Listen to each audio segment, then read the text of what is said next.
Hi guys, welcome back to another video. I'm Jumponturtles, and today we're going to be talking about something different. We're going to be talking about Alchemy, a new format that's coming to MTG Arena. And there's a lot to talk about, but I'm going to try to talk about the good, the bad, the in between, things that will affect me personally. So historic brawl, things I play. Um, it's not good for a lot of people that play those formats. A lot of people think it's not good, it's not great. I think I'm kind of torn. I don't know. I like the meta. Well, let's get into the points. Okay. It's this is alchemy. It's going to be like the evolution of Magic and cards that just evolve with the meta. Is how I'm looking at it. So some cards are going to get buffed. Some cards are going to get nerfed. Wild cards could be wasted potentially. Is that good? Is it bad? You get. I mean, not good. I think. We don't want to waste our wild cards. We put a wild card on something. But again, maybe we just don't use our wild cards for alchemy versions, right? You get the standard version with your wild card, and then you in turn already have the alchemy version. So again, it could be good or bad how you look at that. Let's just go into the points. So starting off, I think the extra new cards for the set with digital mechanics. The digital mechanics like Seek, Conjure, Draft. I'm gonna get more into the digital mechanics later. We're gonna talk a little bit about the set, but we're gonna have new cards. This first release is going to have like 63 new cards, so that's awesome. um Formats will balance much like other online games, like MOBAs or other like competitive online games. They're going to be balancing things out, finding the kinks and making the metagame better. I can't see why that would go bad, um that when it comes to things like wild cards and stuff like that. But also historic is affected by the alchemy effects, I believe. So cards in historic will be the modified versions. And I'm gonna get more into that too. But next, we come into like owning a card in the standard version. Will get you the alchemy version as well. The rebalanced is called alchemy version and the standard version. But there's like a thing to it. So if you collect the alchemy version, it will not go towards your standard collection unless you already have 4 of the alchemy version of the card. Then it will start going into your standard version. If you already have 4 of the standard version, then it will go up into your build up into your little chest you get with all the extras, the wild card bonus thing. I don't know what it's called. So there's going to be a monthly rebalancing. Another thing that I think is really good. But on the flip side of that, historic is going to use the alchemy version. So historic is going to constantly be needing rebalancing as well. Probably are they going to be rebalancing it or leaving it as the standard version of it, or the standard what it was whenever? I don't know yet. Are they going to be rebalancing historic cards as well? Hopefully not. Hopefully we keep everything as is. If so, that's like not the worst thing in the world. Um, and that's where I come to something that's like not bad or good. Like the meta is going to be ever changing. We get 63 new cards for this set. We might get other ones. 11 cards are going to be changed. That's not a huge amount of cards. Also, no bans. So like, is that good? Is that bad? Um, so no banning. I think's good. I think it's really good. What could be bad about that is like the nerfing it after you use the wild card. But again, if you just don't use the wild card on the alchemy version, I don't understand how that would ever be a problem. And then we come down to like, what is Wizards trying to do? Are they just trying to make the game funner for us, or are they trying to make more money off it? And I think it's a little bit of both. So like technically, this game has always been a free to play game if you want it to be. A lot of grinding to get to where you want, but I play mostly free to play. I do spend some money on the game every now and then, but not much. I play mostly free to play, and I have a decent collection to play a lot of historic. It took me a while to get to the place where I feel like that, but you can play free to play for the most part and play. But this game now is encouraging more spending, more grinding. Whenever nerfs happen, buffs happen. If it affects your deck that much, you're gonna have to keep grinding. And for people that haven't gotten to the point where they feel like, okay, well, I just switched to a different deck. I got all these cards already. It might be hard and encouraged to spending, which is it a money grab for Wizards? I don't know, because it's also really good for us. So I won't say that.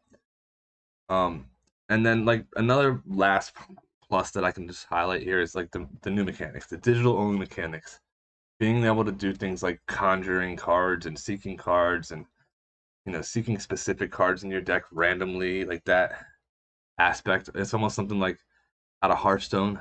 It has that feel to it. So Wizards just like kind of converting Arena to have this alternate Hearthstone-like version where it can play with the digital stuff, which Historic's already seen with Seek, Conjure, and Draft. Now, some of the cards that are getting changed, I mean, they're getting changed very slightly. Seems like it still might not make a difference in the card and in the format. It might not change it enough to impact anything, but again, that's like they're testing stuff out.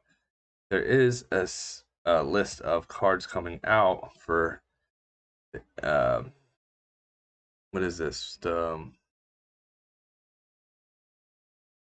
rebalance cards and Alchemy Innistrad supplemental set. So we're getting it out. We're getting an Innistrad uh, Alchemy set coming on the 9th. So that's what's going to come out. So it's like a whole bunch, 63 new Innistrad cards, and plus the 11 cards are going to be rebalanced, and they're going to be in the Alchemy packs. And the duplication thing is there's going to be a duplication guard protection, so that if you already have the card from the Innistrad block set, the rare, it will have less. It won't put that one in there. It'll put something in there you don't have yet. So you'll have a higher chance of getting these newer cards, which is awesome. I might review the set in another video. I probably definitely will review the set in another video. That's gonna probably come out tomorrow. So I'm gonna release a video probably tomorrow reviewing the set. Might give me a chance to play it, maybe not.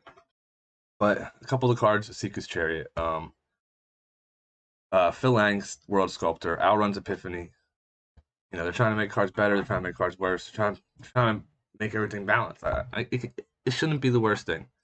And again, hopefully it doesn't affect the cards that are already out that are in Historic, so we still have them doing what they're doing. We want to change all our Historic decks and all our Historic Brawl decks, but even if it does, it can't be for the worst. So let's just talk about some of these new abilities in this set that we're going to get from the Alchemy set. And I'm sure there's going to be more new keyword abilities coming in the future as they make more sets and stuff. But let's check them out. Our 4 abilities: Spellbook, Perpetually, Seek, and Conjure.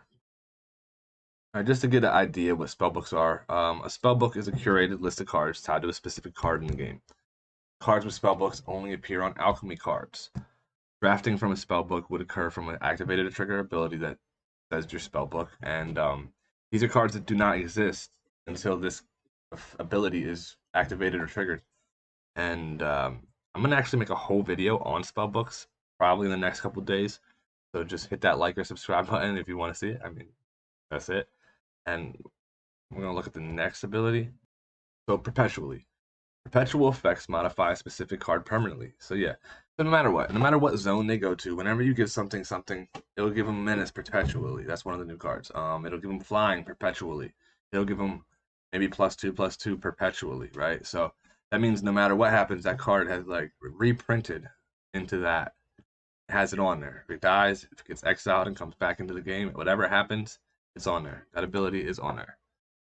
Maybe not if it gets exiled and returned back, but I think so. Next ability, we're gonna do Conjure.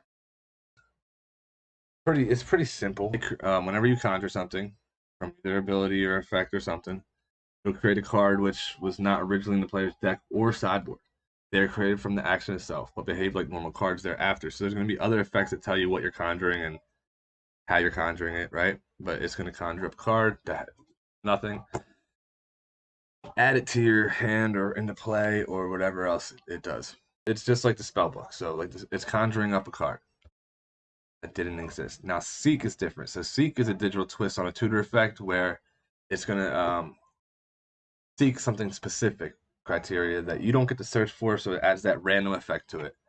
And that's really simple. I mean, overall, there's a lot of cool things that we can do with these digital only formats because effects like this, abilities like this. So maybe it's not the worst.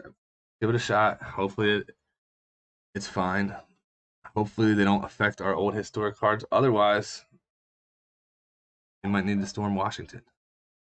DC, not DC, but state, because that's where Magic is. That sounded bad. Don't. That's not making the video.